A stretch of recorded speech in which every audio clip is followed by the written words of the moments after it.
Hello, let's take a look at the news around East Africa. We start from Tanzania, where massive embezzlement of funds has been uncovered on Tanzania Police accounts. Tanzania's Controller and Auditor General revealed that about 3.6 billion Tanzanian shillings related to the procurement of the automated fingerprint identification system was either lost or did not have supporting documents to confirm that the expenditure really took place.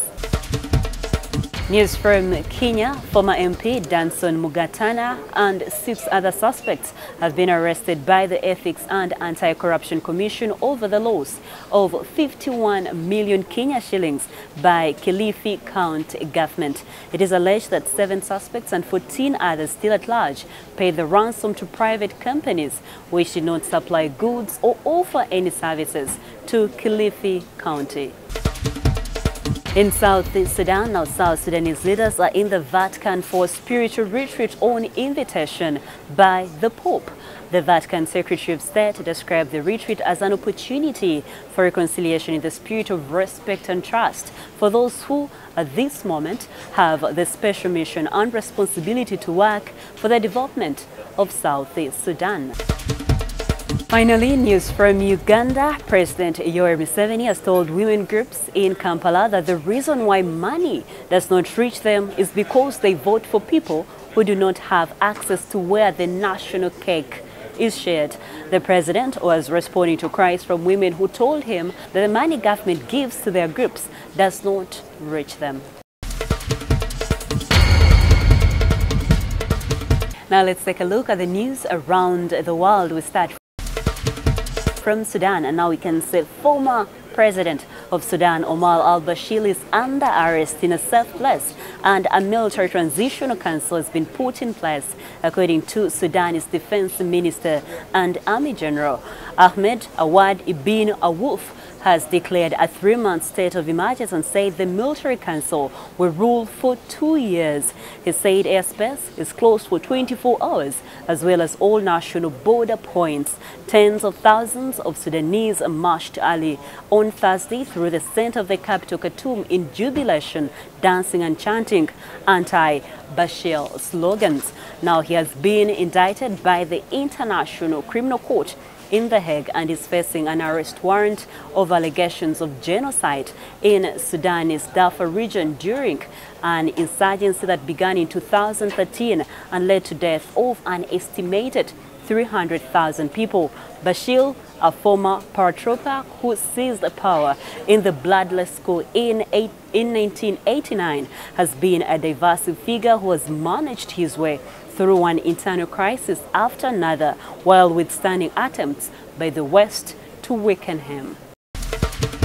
Close by is the Democratic Republic of Congo, where a coalition of the former leader of the Democratic Republic of Congo, Joseph Kabila, scored a landslide victory of provincial gubernatorial seats. Angry supporters of newly elected President Felix Tshisekedi took to the streets protesting against this win. Now, the president and his predecessor have formed a coalition, but Kabila's supporters' massive win has put Tshisekedi on the back foot. News from the United Kingdom. European Union leaders gave Britain 6 months to leave the bloc. Prime Minister Theresa May says she needs but less than many in the bloc wanted, thanks to fierce resistance from France. The summit deal in Brussels in the early hours of Thursday meant Britain will not crash out on Friday without a treaty to smooth its passage, but it offers little clarity on when, how, or even if Brexit will happen, as May struggles to build support in Parliament for withdrawal terms agreed with the EU last year. News from South Korea. South Korea's ban on abortion has been ruled unconstitutional in a historic court decision.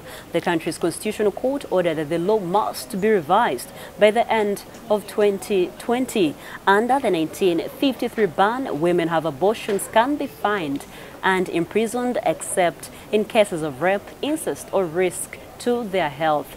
Doctors who perform the procedure can also face jail. South Korea is one of the few developed countries to criminalize abortion.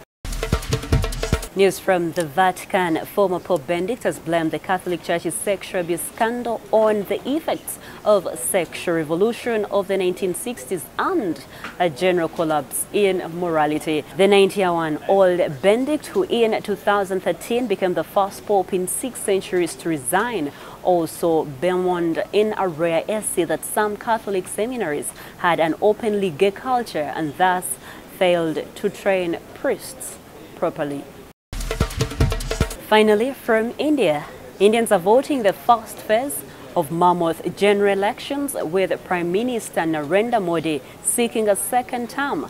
The first phase covers an electorate of 142 million voters across 20 states and federal territories who will decide the fate of 91 candidates.